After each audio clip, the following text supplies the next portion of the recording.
오늘의 주요 뉴스입니다. 우리 국민 10명 중 8명꼴로 수도권 4단계 연장에 찬성하는 것으로 나타났습니다. 또 현행 거리두기를 언제까지 유지할지에 대해선 전 국민의 70%가 1차 접종을 완료하는 9월 말까지로 응답한 국민이 25%로 가장 많았습니다. 국내에서도 델타 플러스 변이 감염자가 처음으로 확인됐습니다. 델타 플러스 변이는 인도발 델타 변이에서 파생한 바이러스로 전파력이 더 센 것으로 알려졌습니다. 중국 우한에서 1년여 만에 델타 변이 감염으로 추정되는 확진자가 발생했습니다. 확진자는 최근 델타 변이의 진원지로 떠오른 장자재를 갔다 온 관광객과 접촉 후 감염된 것으로 추정됩니다. 백신을 최소 1회 접종한 미국 성인의 비율이 70%에 도달했습니다. 바이든 대통령의 애초 목표인 7월 4일보다 한 달 정도 늦어졌습니다. 독일은 다음 달부터 백신 추가 접종 부스터샷을 시작합니다. 아랍에미리트는 유아들에게 중국 시노팜 백신의 긴급 사용을 승인했습니다.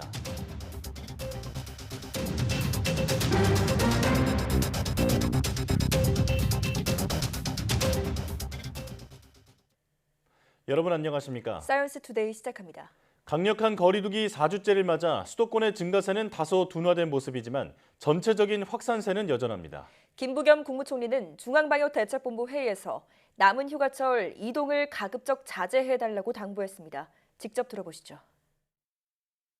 지난 금요일 하루 고속도로 통행량은 531만 대로 여름 휴가철 중 역대 최고치를 기록했습니다. 방역 당국의 호소에도 불구하고 정작 휴가지에서는 마스크조차 쓰지 않는 피서객들이 적지 않다고 합니다.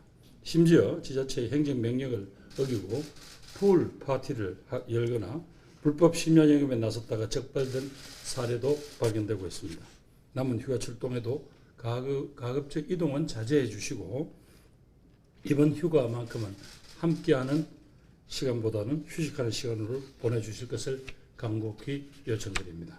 아울러 각 부처는 이번 주가 유행을 멈출 수 있는 마지막 기회라는 그런 각오로 기관장을 중심으로 모든 간부들께서 현장을 찾아가 방역 실태를 점검해 주시기 바랍니다. 수도권 사회적 거리두기 4단계 연장에 대해 국민 10명 중 8명 이상이 찬성한다는 조사 결과가 나왔습니다.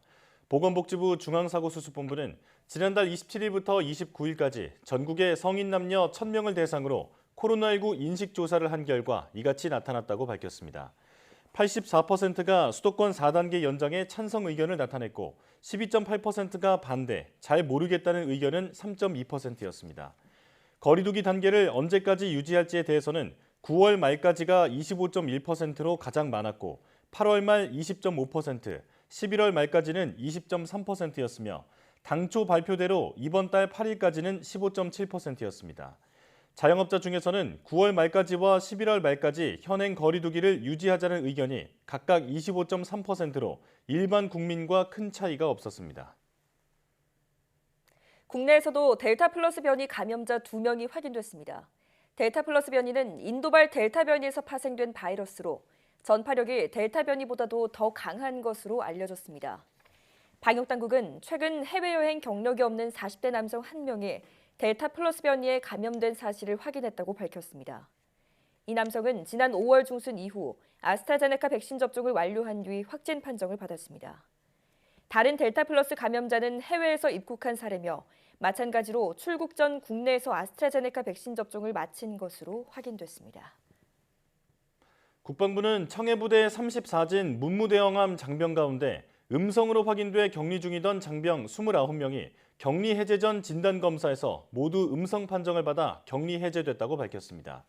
이에 따라 이들 장병들은 앞으로 1차 백신 접종을 받은 뒤 휴가를 갈 예정이라고 국방부는 전했습니다. 또 경미한 증상으로 입원 치료를 받던 7명 가운데 2명은 완치 판정을 받아 퇴원할 예정이라고 밝혀 301명의 청해부대 승조원 가운데 치료를 받는 장병은 5명으로 줄었습니다. 문재인 대통령은 위기 속에 국민의 삶을 지키는 것이 정부의 책무라며 특히 일자리 회복이 최우선 과제라고 강조했습니다. 문 대통령은 국무회의를 주재한 자리에서 코로나 위기 속에서 국민은 여전히 힘겨운 시기를 견디고 있다며 국민의 삶을 지키는 것이 남은 임기 동안 피할 수 없는 책무가 됐다고 말했습니다. 그러면서 무엇보다 국정의 최우선 과제는 당면 위기를 하루속히 극복하는 것이라고 강조하고 모든 부처는 코로나 상황을 조속히 진정시키는 데 전력을 기울여 달라고 당부했습니다. 문 대통령의 발언 직접 들어보시겠습니다. 코로나 위기 속에서 국민들은 여전히 힘겨운 시기를 견디고 있습니다. 방역과 민생에 전념하며 국민의 삶을 지키는 것이 우리 정부 남은 임기 동안 피할 수 없는 책무가 되었습니다. 무엇보다 국정의 최우선 과제는 당면한 위기를 하루속히 극복하는 것입니다. 모든 부처는 코로나 상황을 조속히 진정시키는 데 전력을 기울여 주기 바랍니다. 코로나 격차 해소와 민생 안정을 위한 추가 대책도 적극적으로 발굴하고 추진해야 할 것입니다. 특히 일자리 회복이 최우선 과제입니다. 정부는 일자리 창출의 마중물 역할을 하면서 민간 기업의 일자리 창출을 적극 지원하겠습니다. 산업통상자원부에 에너지 전담 차관이 신설돼 에너지 관련 조직이 확대됩니다. 산업부는 에너지 차관 신설을 뼈대로 한 산업부와 그 소속기관 직제 일부 개정령안이 국무회의를 통과해 오는 9일부터 시행된다고 밝혔습니다. 이번 개편으로 에너지 전담 차관을 비롯해 2관 4과를 신설하고 27명을 보강합니다. 지난해 11월 말 문재인 대통령이 2050년 탄소 중립 목표 달성을 위한 에너지 전환 정책이 힘을 받을 수 있도록 에너지 전담 차관을 신설하겠다고 밝힌 지 약 8개월 만입니다. 이에 따라 산업부는 기존 제1차관과 통상교섭 본부장을 포함해 3차관 체제를 갖추게 됐습니다. 농축수산물과 석유류 가격, 집세가 일제히 오르며 소비자 물가가 4개월 연속 상승했습니다. 특히 체감 물가는 3년 11개월 만에 가장 크게 뛰었습니다. 정부는 추석 전 농축수산물 가격 안정에 주력하기로 했습니다. 보도에 오인석 기자입니다. 서민생활과 직결되는 장바구니 물가는 비상이 걸렸습니다. 날마다 식탁에 오르는 식품 가격이 급등하며 체감 물가 상승률은 고공행진하고 있습니다.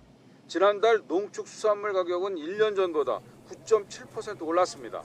특히 계란은 정부가 상반기에만 2억 개가 넘는 물량을 수입했지만 57%나 급등해 7개월 연속 두 자릿수 상승률을 이어갔습니다. 사과와 배 등 과일과 돼지고기, 마늘, 고춧가루도 큰 폭으로 올랐습니다. 석유류 가격도 지난달에 19.7% 상승했습니다. 휘발유와 경유, 자동차용 LPG가 모두 두 자릿수 상승률을 기록했습니다. 외식 가격도 2.5% 올랐는데 구내 식당 식사비가 4.1%, 생선회 가격은 5.7%가 올랐습니다.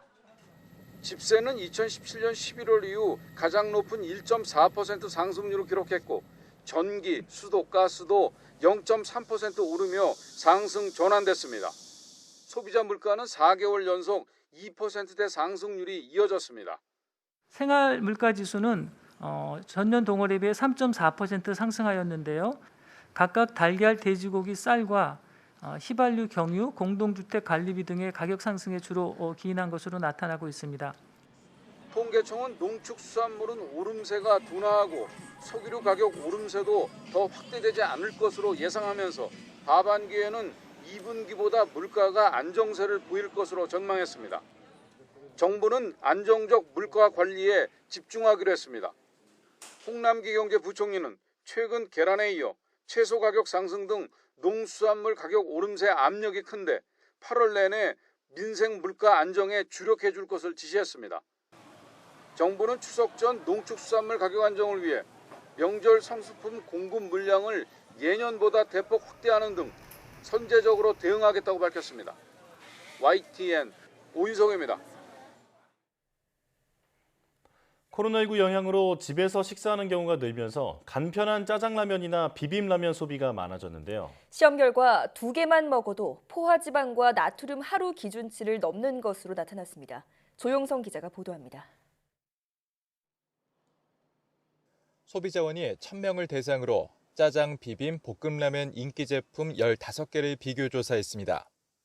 최대 3배 넘게 차이가 나는 가격은 뉴 공화춘 자장면이 가장 비쌌고 면이 가장 많은 건 올리브 짜파게티였습니다.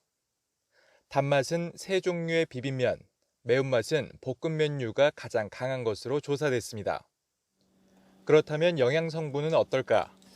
평균적으로 탄수화물과 당류, 단백질은 일일 기준치의 3분의 1이 안 되지만 포화지방과 나트륨은 절반을 넘을 정도로 많았습니다. 특히 진 비빔면은 하나만 먹어도 포화지방과 나트륨이 일일 기준치의 각각 73%와 82%에 이르는 것으로 조사됐습니다. 설문조사 결과 소비자의 36%가 한 개 넘게 먹는다고 응답을 했는데 따라서 한 개 넘게 2개를 먹을 경우에는 나트륨과 포화지방 과잉 섭취가 우려돼 주의가 필요했습니다. 소비자원은 일반 라면과 달리 국물을 버릴 수 없는 짜장라면과 비빔라면은 면을 끓인 물을 버려 과잉 섭취를 줄일 수 있다고 설명했습니다. 제품에 기재된 영양 성분 함량과 알레르기 표시가 온라인에 게시한 정보와 다른 업체 6곳은 개선하겠다고 답했습니다. 부패를 막기 위한 보존료나 대장균, 이물에 대해 확인한 결과 모든 제품에서 안전성에는 문제가 없는 것으로 확인됐습니다. YTN 조용성입니다.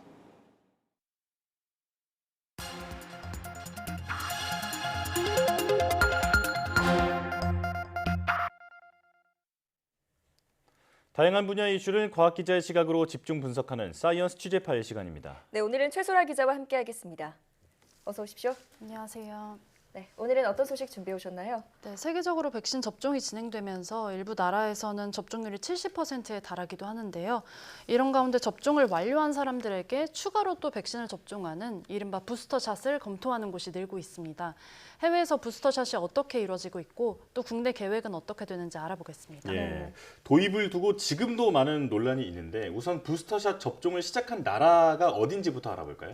네, 먼저 이스라엘이었죠.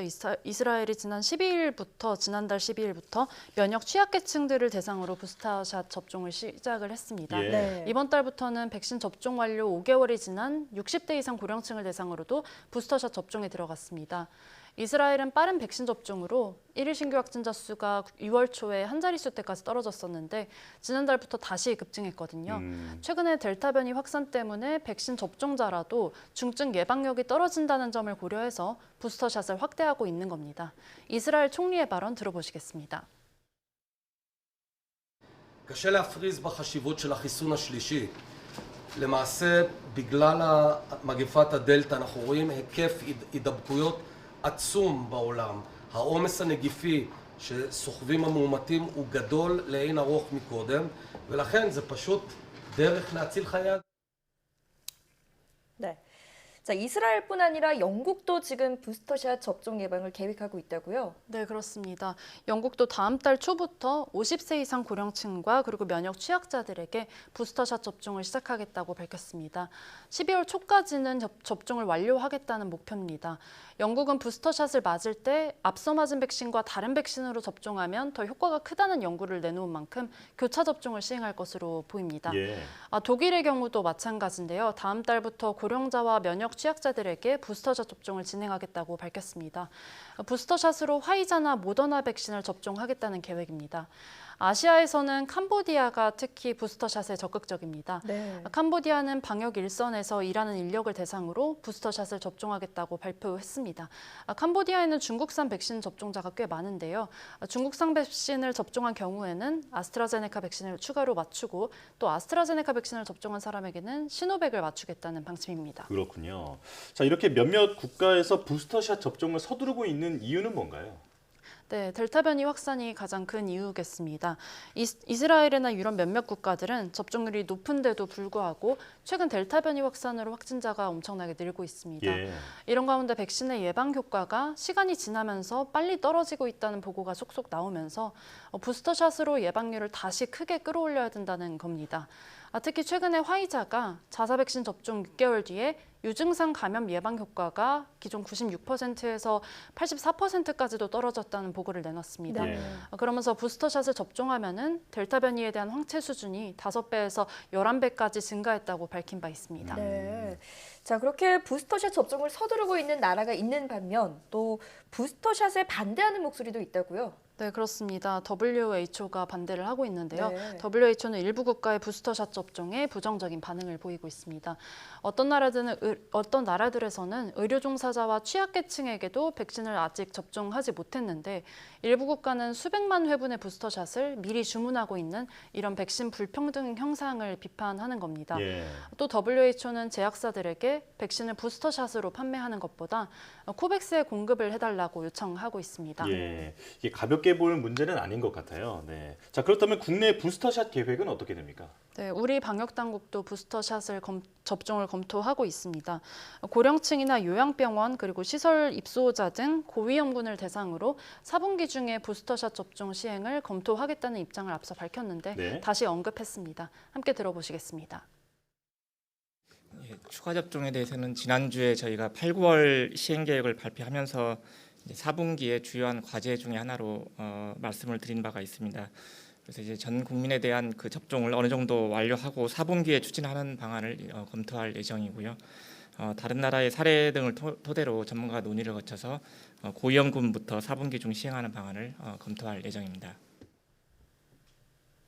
네, 하지만 부스터샷을 접종하는 나라가 늘면서 앞으로 백신의 추가 물량 확보가 더 어려워질 수 있다는 걱정도 나옵니다. 네. 게다가 화이자와 모더나가 최근 유럽연합에 공급하는 백신 가격을 각각 25%, 10% 이상씩 올렸는데요. 내년에 국내 공급 백신 가격이 만약에 인상될 경우 현재 확보한 예산만으로는 추가로 백신을 충분히 확보할 수 있을지 이런 우려까지 나옵니다. 예. 내년쯤에 국산 백신 출시 가능성도 있는데요. 현재까지는 국산 백신이 대부분 임상 1상 수준에 머무르고 있어서 당장은 기대하기 어렵다는 시각입니다. 네.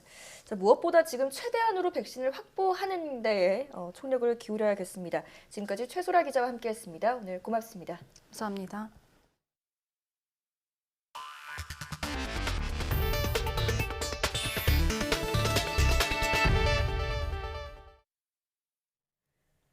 델타 변이 확산에 따른 위기감이 미국의 백신 접종률을 뒤늦게 끌어올리면서 최소 1회 접종한 미국 성인의 비율이 70%에 도달했습니다. 조 바이든 대통령이 애초 목표한 7월 4일보다 한 달가량 늦게 목표를 달성한 셈인데 최근 접종률이 올라가면서 긍정적인 신호가 되고 있습니다. 워싱턴 강태욱 특파원의 보도입니다. 미국 질병통제예방센터 CDC는 18세 이상 성인 1억 8천여만 명이 최소 1회 백신을 맞았다고 집계했습니다. 접종률로 보면 70%, 접종을 마친 성인의 비율은 60.6%입니다. 이는 바이든 대통령이 정한 애초 목표인 7월 4일보다는 한 달가량 늦은 셈입니다. And just today we hit 70% of adults with at least one shot, including 90% of seniors with at least one shot. These are significant milestones in our fight against the virus. 백악관은 7월 4일 이후 일주일 평균 백신 접종자 숫자가 최근에 가장 높았다고 밝혔습니다. 지난 1일 81만여 명이 접종하는 등 5일 연속 70만 명 이상이 접종했다는 겁니다. 특히 그동안 접종률이 낮아 델타 변이 타격이 심한 중남부 주들에서 접종률이 올라가고 있는 것은 희소식입니다. 접종을 주저하는 사람들에게 변곡점이 될 것이라는 기대가 나오고 있습니다. 하지만 델타 변이 확산에 따른 감염자 확산은 여전해 누적 환자가 3,500만 명을 넘어섰습니다. 지난주에만 신규 확진자가 56만 명에 이르렀습니다. 뉴욕 주지사는 감염 확산을 막고 백신 접종률을 높이기 위해 식당과 술집에 백신 접종자만 입장시켜 달라고 촉구했습니다. Private businesses, bars, restaurants, go to a vaccine-only admission. I believe it's in your best business interest. 여기에 실내 마스크 착용을 의무화하는 주와 지방 정부도 잇따르고 있습니다. 백악관은 접종률이 올라가는 최근 흐름을 살리기 위해 소셜미디어에서 영향력이 있는 인사들을 기합해 백신의 부정적인 가짜 뉴스를 퇴치하는 작업도 시작했습니다. 워싱턴에서 YTN 강태욱입니다.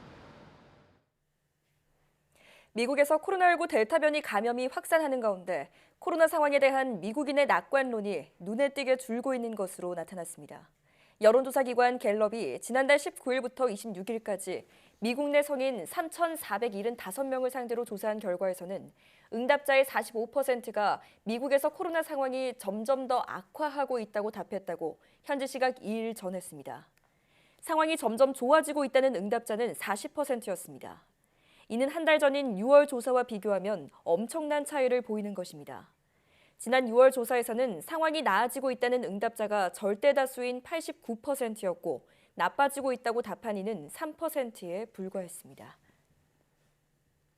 코로나19 델타 변이의 확산으로 미국에서 신규 환자 발생이 크게 늘면서 실내 마스크 착용을 다시 의무화하는 곳이 늘고 있습니다. 캘리포니아주 샌프란시스코를 비롯한 주변 7개 카운티가 백신 접종 여부와 관계없이 실내 공공장소에서 반드시 마스크를 쓰도록 했고 페이스북은 사무실 내에서 직원들의 마스크 착용을 의무화했습니다. 이동헌 기자의 보도입니다. 미국 샌프란시스코의 명물인 케이블카가 운행을 재개했습니다. 코로나19로 운행을 중단한 지 1년 반 만입니다. And it's the idea of the up and down streets and seeing the cable cars. It's something that we've seen before, and now getting to live it and experience it, it's pretty cool. 하지만 탑승객들은 모두 마스크를 써야 합니다. 상대적으로 높은 백신 접종률을 바탕으로 운행을 재개했지만 델타 변이가 확산하고 있기 때문입니다. 샌프란시스코와 주변 6개 카운티는 실내 마스크 착용을 다시 의무화했습니다. 현지 시간 3일부터 백신 접종 여부와 관계없이 모든 주민이 실내 공공장소에서 반드시 마스크를 쓰도록 했습니다. Across the Bay Area region, we are seeing COVID-19 cases surging and hospitalizations are on a steep rise again. 이들 지역에서 병원에 입원한 코로나19 환자는 지난 열흘 동안 배가 늘었고 7월 한 달로 보면 4배가 늘었습니다. 캘리포니아주 외에도 애틀란타, 캔자스시티, 워싱턴 DC 등 민주당 소속 시장이 있는 곳에선 비슷한 조치가 내려졌습니다. 루이지애나주도 5살 이상 모든 주민을 대상으로 실내 마스크 의무화 조치를 재도입한다고 발표했습니다. 마스크 규제를 강화하는 기업들도 늘고 있습니다. 페이스북은 미국 내 전 직원에게 백신 접종 여부와 관계없이 3일부터 사무실에서 마스크를 쓰라고 지시했고 대형 유통업체 타깃도 코로나19 감염률이 높은 지역의 매장에서는 직원들의 마스크 착용을 의무화했습니다. YTN 이동원입니다. 독일 정부가 코로나19 백신 추가 접종 부스터샷 접종 계획을 발표했습니다. 옌스 슈판 보건장관은 다음 달부터 고령자와 면역 취약자를 대상으로 부스터샷을 접종한다며 요양시설 등의 의료진이 찾아가 백신을 접종할 것이라고 밝혔습니다. 부스터샷은 화이자나 모더나 백신으로 접종될 예정이고 아스트라제네카 2회 접종자와 얀센 1회 접종자에게도 제공됩니다. 독일 보건부는 이와 함께 12세에서 17세 청소년들에 대한 자발적인 접종을 전국의 모든 접종시설로 확대한다고 밝혔습니다. 아랍에미리트 보건부가 유아들에게도 중국 시노팜의 코로나19 백신 긴급 사용을 승인했다고 국영 WAM 통신이 보도했습니다. 보도에 따르면 보건부가 이번에 시노팜 접종을 승인한 연령층은 3세에서 17세입니다. 보건부는 앞서 지난 5월 12세에서 15세 연령층에 대한 화이자 백신 긴급 사용을 승인했습니다. 보건부는 구체적인 자료를 공개하지 않았지만 광범위한 임상시험과 평가를 거쳐 이러한 결정을 내렸다고 설명했습니다. 코로나19의 초기 대규모 발병지인 중국 우한에서 1년여 만에 다시 델타 변이에 감염된 것으로 추정되는 확진자가 발생했습니다. 중국 관변 매체인 글로벌타임스는 지난해 6월부터 감염자가 없었던 후베이성 우한에서 지난 2일 코로나19 확진자 7명이 나왔다고 보도했습니다. 또 이번 감염이 우한 거주자 탕모 씨가 지난달 27일 인근 징저우 고속철도역에서 열차를 기다리던 중 장자제에 다녀온 다른 단체 관광객들과 접촉하면서 시작된 것으로 보인다고 전했습니다. 글로벌타임스는 당시 탕 씨가 접촉한 단체 관광객들은 최근 델타 변이의 진원지로 떠오른 장자제에서 관광을 마치고 나오던 길이었으며 이들 가운데 10여 명이 이미 확진 판정을 받았다고 덧붙였습니다.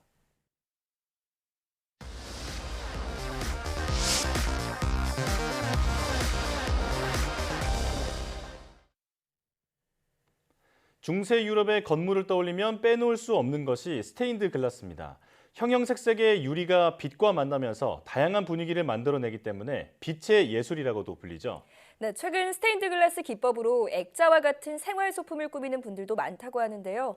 사이언스 앤 라이프, 오늘은 빛의 과학, 스테인드 글라스에 대해 알아봅니다. 화면으로 만나보시죠.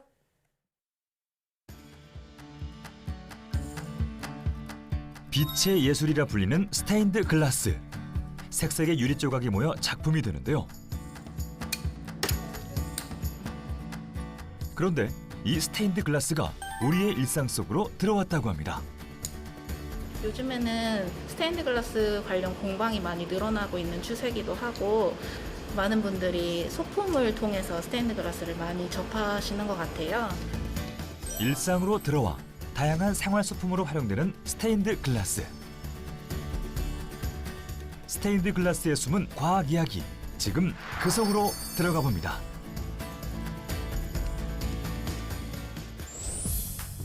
인천광역시에 위치한 한 대학교로 갔습니다. 사람들이 무언가에 열중한 듯한데요. 바로 스테인드 글라스를 만드는 중입니다. 스테인드 글라스 전공학과와 연구소가 있는 이곳에서는 일반인을 위한 수업도 진행 중이라고 하는데요. 남들과는 다른 특별한 생활 소품을 만들고 싶어하는 많은 젊은이들이 이곳을 찾습니다.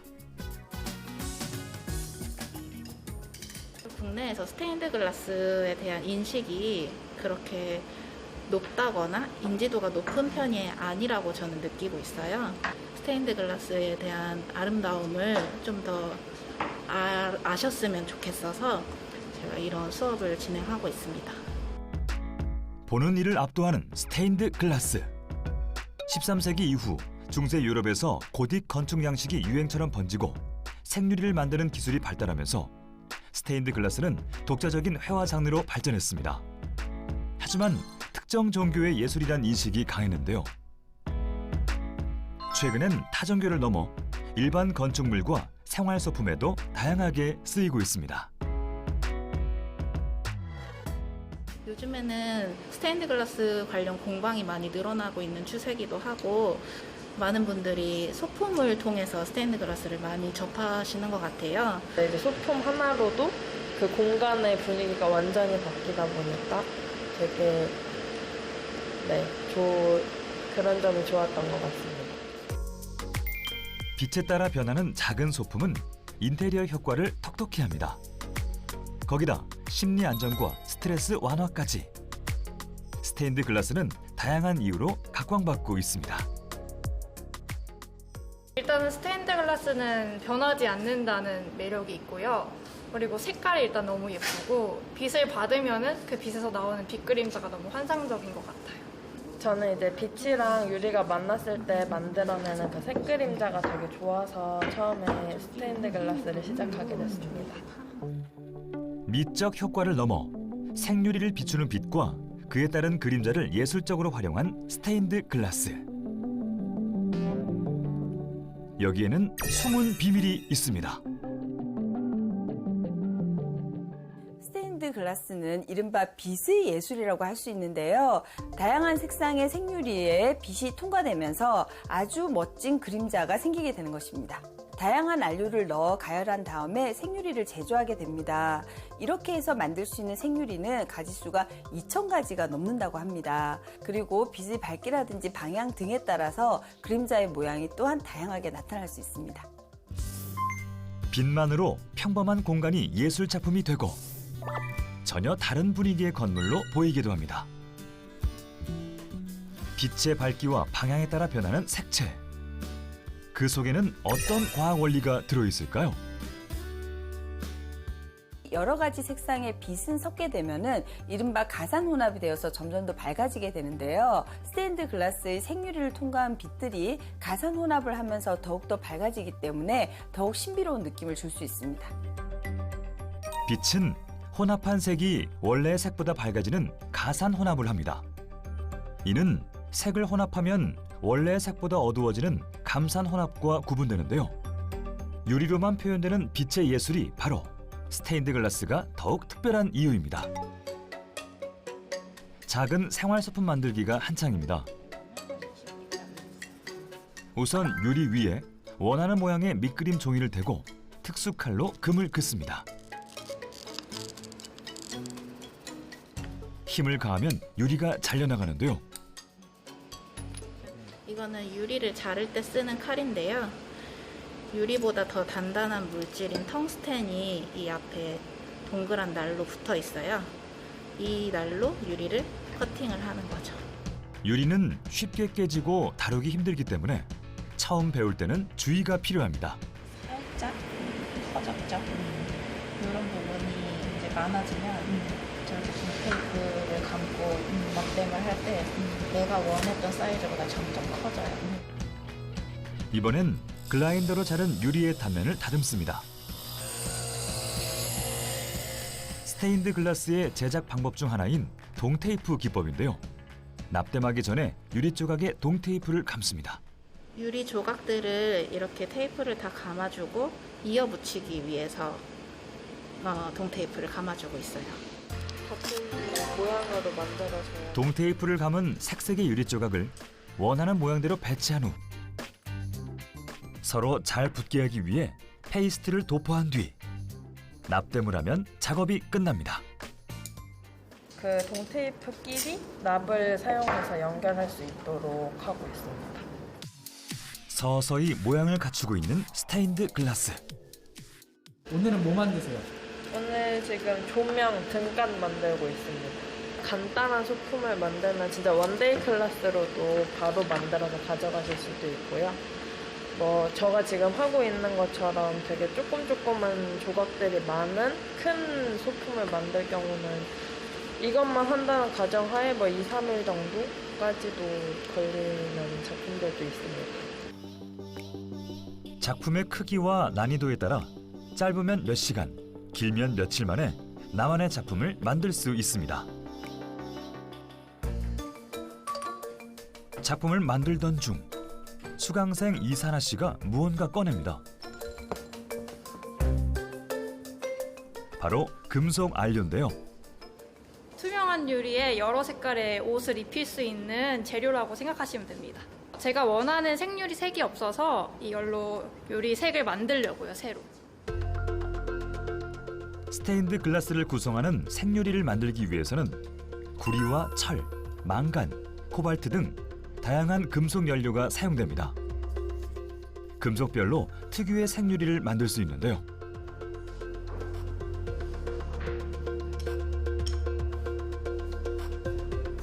금속 안료를 바른 유리를 가마에 넣고 고온에 구우면 다양한 생유리를 만들 수 있는데 유리를 굽는 시간과 온도가 중요하다고 합니다. 이 안료 같은 경우에는 590도에서 하루 반 정도 구워줘야지 완성이 돼요. 가열 시간과 온도, 과정에 따라 다양한 색상의 유리가 나오기 때문입니다. 그런데 안료의 색깔과 생유리의 색깔이 다른데요. 유리가 열이랑 안료랑 만나니까 색깔이 되게 다르게 변하더라고요. 굉장히 하얀색에서 빨간색으로 변하는 물감들도 있고요. 굉장히 다양하게 변해요. 유리를 만나면 색깔이 변하는 안료. 스테인드 글라스의 생유리를 만드는 과정에도 과학이 숨어 있다고 합니다. 스테인드 글라스의 생유리를 만드는 과정은 중세시대에는 연금술이라고 여겨질 정도였는데요. 안료의 주요 성분은 금속이라든지 주로 금속 산화물로 이루어져 있는데요. 고온에서 굽게 되면 이러한 금속이 산화되거나 하면서 정도에 따라서 다양한 색상이 나타날 수 있습니다. 금이나 은의 경우에 나노미터 수준의 작은 입자가 되었을 때 입자의 크기에 따라서 같은 재료임에도 불구하고 색상이 다르게 나타날 수 있습니다. 그래서 스테인드 글라스에서는 같은 재료로도 더욱 다양한 색상을 나타낼 수 있게 되는 것입니다. 안료의 색깔과 전혀 다른 색의 유리가 만들어집니다. 여기에 미세한 차이로 인해 더욱 다양한 색상의 유리가 만들어진다고 하는데요.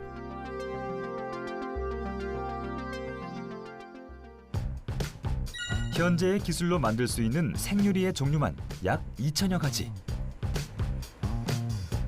가마의 고온을 이용해 스테인드 글라스의 아름다움을 표현하는 것이 전부가 아니라고 합니다.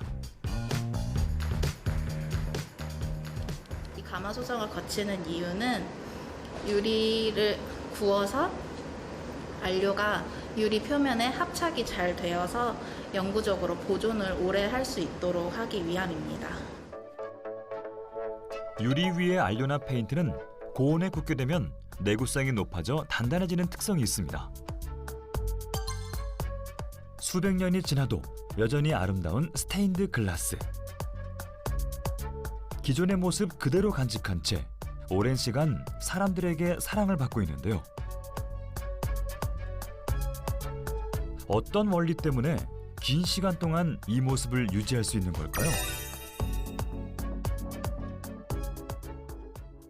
유리는 다른 고체와는 달리 입자들이 무질서하게 배열되어 있는 비결정질 고체입니다. 그래서 그만큼 깨지기 쉽지만 열을 가했을 때는 단단해지는 특성이 있습니다. 보통 600 내지 800도씨의 고온에서 가열하게 되는데 그 결과 강도가 대단히 높아져서 보통 태양열이라든지 습도의 변화에서도 변형이나 변색이 오지 않습니다. 그래서 수천 년이 지난 스테인드 글라스도 그대로 보존될 수 있는 것입니다. 유리 자르기부터 생유리 만들기까지 작품 만들기에 여념이 없었던 이사나 씨. 작업이 마무리되는 듯합니다. 다 완성이 됐습니다. 스테인드 글라스 액자예요. 세상에 하나밖에 없는 나만의 스테인드 글라스 작품. 일단은 완성을 다 했으니까 뿌듯하고요. 저걸 집에 가서 활용할 생각에 굉장히 설렙니다. 스테인드 글라스라는 게 성당, 교회 이런 데만 가서 볼 수 있는 그런 예술이 아닌 그냥 일상 속에서도 건축물 안에서 볼 수 있는 예술이라는 걸 좀 일반 대중적인 분들이 함께 아셨으면 좋겠고 유리의 매력을 몸소 체험하실 수 있었으면 좋겠다는 생각을 합니다. 예술 작품을 넘어 일상으로 들어온 스테인드 글라스. 올여름 나만의 스테인드 글라스 만들기에 도전해보는 건 어떨까요?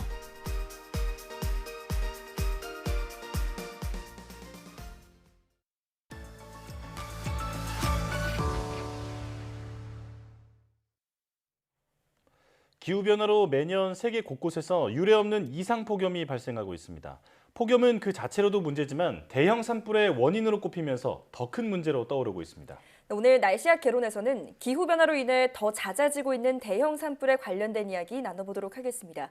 K웨더 반기성 센터장 나와 계십니다. 어서 오십시오. 네, 안녕하세요. 네, 안녕하십니까. 올해 전 세계적으로 이상폭염이 아주 심각하다 이런 얘기를 몇 주 전부터 하고 있는데 지금 어느 정도인지부터 알려주시죠. 올해 초에 세계기상기구는 작년에 이어서 올해도 역대 가장 더운 해가 될 것이라는 예측을 한 바가 있었습니다. 네. 미국 국립기상청은 지난달이 미국 본토에서 기상 관측을 시작한 이래 가장 뜨거운 6월이었다는 분석을 최근에 발표를 했는데요. 네. 캐나다 서부 지역의 브리티시 컬럼비아 지역은 최고 49.5도까지 올라가면서 거의 1000년 만에 폭염이 발생했는데요. 러시아 모스크바도 120년 만에 최악의 더위에 시달렸고요. 러시아 북동부 베르호얀스크 인근 지역은 동토 지역인데도 불구하고 48도를 기록을 했습니다. 네. 해가 지날수록 매년 역대급 더위다라는 말이 언급이 되는 것 같은데 그런데 이런 최악의 폭염이 최근 들어 자주 발생하고 있는 산불의 원인이다라는 분석이 나오고 있다고요? 네, 그렇습니다. 세계기상기구는 지난 7월 올해 북반구에서 발생한 산불이 점점 더 커지고 있다라고 경고를 했는데요. 예. 최근 몇 주 동안 고온과 극심한 가뭄이 집중 화재 증가의 원인이다라고 밝혔습니다. 네. 기후변화에 따른 이상고온으로 조성된 건조한 환경 등이 이유로 꼽히고 있는데요. 세계기상기구는 기후변화가 전 세계적으로 화재의 빈도 또 심각성을 증가시킨다면서 이제는 토지관리만으로는 최근의 산불 증가를 설명할 수 없다고 말합니다. 예. 기후변화로 나타나는 폭염과 가뭄으로 앞으로는 산불 기간이 점점 길어지고 규모도 커질 수밖에 없는데요. 그야말로 기후변화가 전례 없이 파괴적인 산불을 뉴 노멀로 만들고 있다고 할 수가 있겠네요. 네. 그러니까 이상고온이 나타나면서 건조한 지대가 늘고 거기서 지금 대형 산불이 발생하고 있다 이런 말인데요. 최근 기후변화로 인해서 발생한 그 대형 산불 몇 가지 좀 소개를 해주시죠. 지난해 6월이었죠. 북극권 지역의 그 평균 기온이 30도까지 올라갔습니다. 네. 이게 말이 안 되는 거거든요. 여기가 동토 지역인데 그러면서 러시아 시베리아 지역에서 대형 산불이 발생을 했어요. 근데 코페르니쿠스 대기 모니터링 서비스는 북극권을 포함한 러시아 북동부 먼 지역에서 발생한 화재 및 관련 배출량 증가를 계속 관측해 오고 있는데요. 예. 올해는 아직까지는 역대 최악이었던 2019년, 2020년의 산불 면적에는 미치지 못한다. 그러나 지속해서 지금 화재 발생 횟수가 증가하고 있다라고 밝혔는데요. 네. 북극권 중에서 대형 산불이 가장 강한 곳은 러시아 북동부 지역인 사하공화국의 산불입니다. 북동 시베리아는 6월에 발생한 이상고온으로 땅이 메마르면서 이 지역의 베로호얀스크는 지난달 6월 20일 기온이 48도까지 오르면서 작년 6월 38도였던 최고 기온 기록을 불과 1년 만에 깨뜨렸습니다. 예. 폭염과 가뭄으로 현재 사하공화국에서는 228건의 산불이 났고요. 이 가운데 80건에 대한 진화 작업이 진행 중인 것으로 알려졌는데요. 지금까지 서울 면적의 25배가 넘는 150만 헥타르가량의 산림이 산불로 사라졌다고 하네요. 네, 서울의 25배 면적이 사라졌다고 하니 감히 상상이 좀 안 되는데요. 러시아뿐 아니라 세계 곳곳에서도 이런 산불 피해가 일어나고 있다고요? 아, 네, 그렇습니다. 이제는 뭐 이런 것들이 북극권 지역뿐만 아니라 뭐 미국 서부라든가 아마존 지역이라든가 호주 등에는 거의 연례 행사가 지금 되고 있습니다. 또 올해 북미 서부 지역에서 먼저 올해 최고의 폭염을 보였던 캐나다 브리티시 컬럼비아주의 대형 산불 한번 제가 말씀드리면요. 6월 말에 49.8도의 극기온을 기록했거든요. 그러면서 이 지역이 5달째 지금 가뭄이 들고 있습니다. 그러다 보니까 2017년과 2018년에 이어서 강력한 산불이 발생을 했습니다. 브리티시 컬럼비아주는 최근 300곳이 넘는 곳에서 산불이 나면서 피해가 확산되면서 비상사태를 선포를 했는데요. 산불은 지금까지 총 3,000제곱미터의 면적을 태웠는데 이것은 지난 10년간 같은 기간 평균 2,000제곱킬로미터보다 훨씬 더 많은 면적입니다. 지금 현재 서울 면적의 5배의 산림이 사라졌는데요. 강풍이 불면서 대형 산불은 더욱더 크게 번질 것으로 예상이 되고 있습니다. 자, 또 미국 캘리포니아의 산불도 빼놓을 수 없을 것 같은데요. 올해도 지금 그 캘리포니아와 서북부 지역의 오리건주 또 워싱턴주까지 대형 산불이 발생했죠. 네, 그렇습니다. 이번에 이제 미 서부 지역에서 지금까지 주로 캘리포니아가 가장 많이 산불이 발생을 했는데 2010년대 이후 캘리포니아는 거의 매년 대형 산불이 발생하면서 아주 피해가 컸습니다.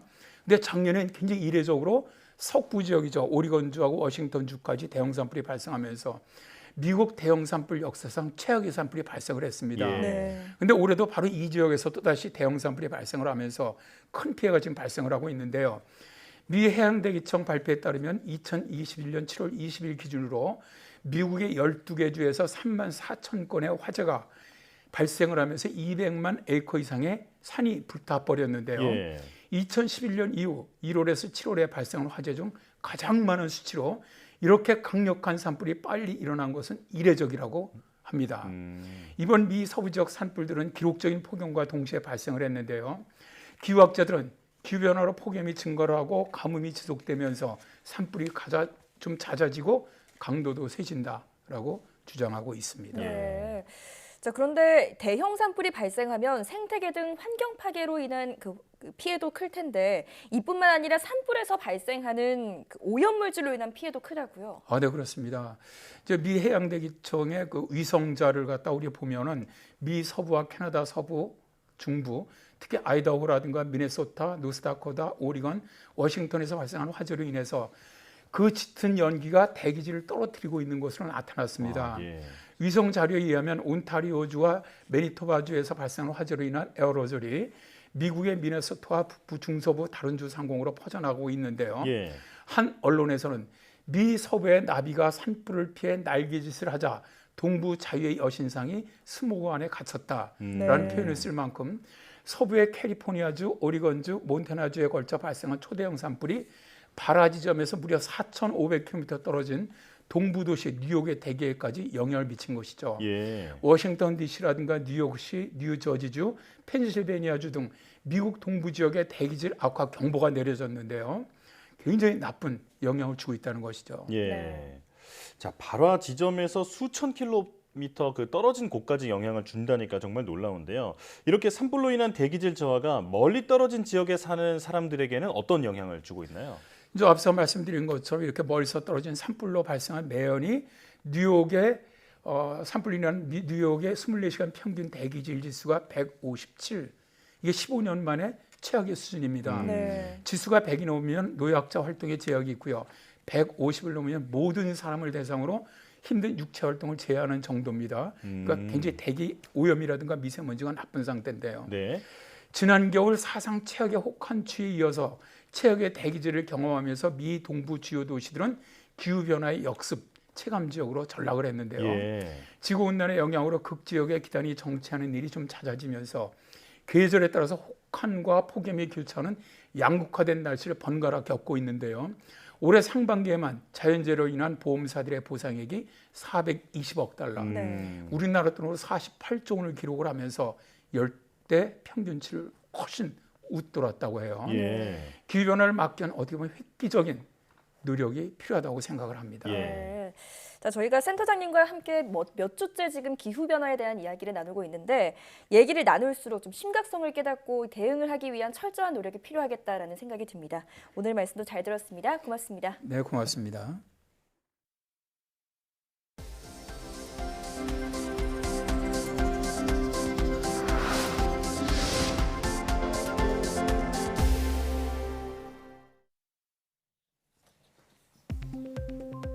교육부는 과학기술정보통신부, 한국연구재단, 한국청년기업가정신재단과 함께 2021 학생 창업유망팀 300 페스티벌을 개최합니다.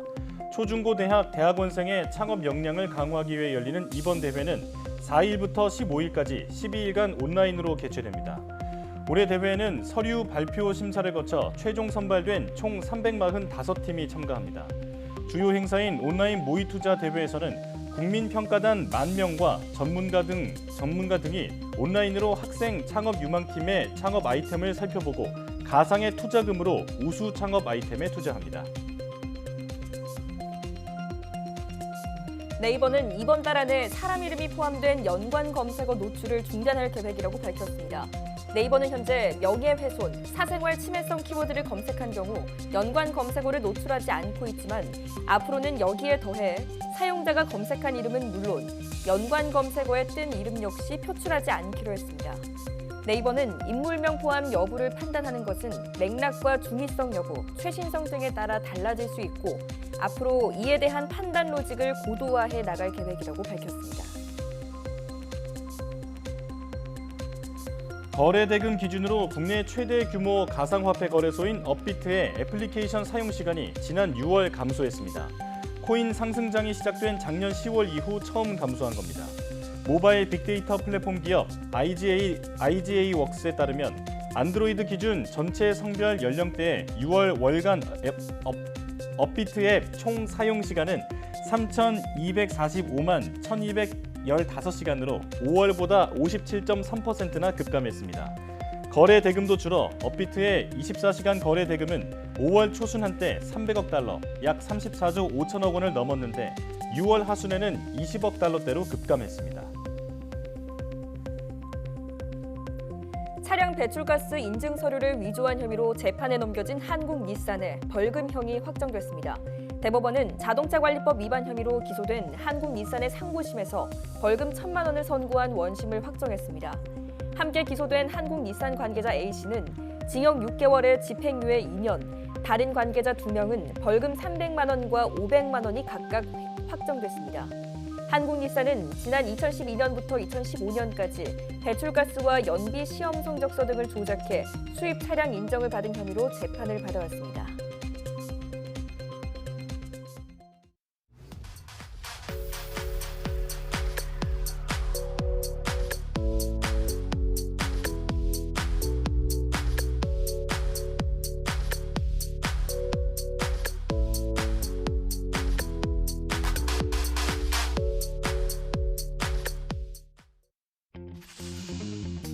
야, 오늘 비 오면 안 되는데. 우중충한 게 좀 느낌이 안 좋아요. 이게 저 초바가 너무 낡아가지고 럭럭하게 이렇게 여기 아궁이 아주 옛날 거라 가마솥 그 밑에 다 뚫어지고 수리를 해갔어요. 그러면 철거부터 해야겠다, 그지? 이쪽은 완벽히 철거. 와우. 가자. 장난 아니다. 손댈 수가 없었기 때문에 우리가 지금이라도 해주는 게 딱 맞는 것 같아. 이 집이 오래된 집인 걸 우리가 명시를 해야 되고 겉으로 보기에 괜찮아 보이지만 불안한 것들은 다 우리 다 빼놓자고요. 우와, 이거 뭐야? 이거 우와. 아버님 지팡이. 아버님 여기서 이렇게 들고 이렇게 한 번만 해주시면 안 돼요? 밥으로 갖다 부 소는 우리 애들이 건강하게 아프지 않고 건강하게 잘 사는 게 소원입니다.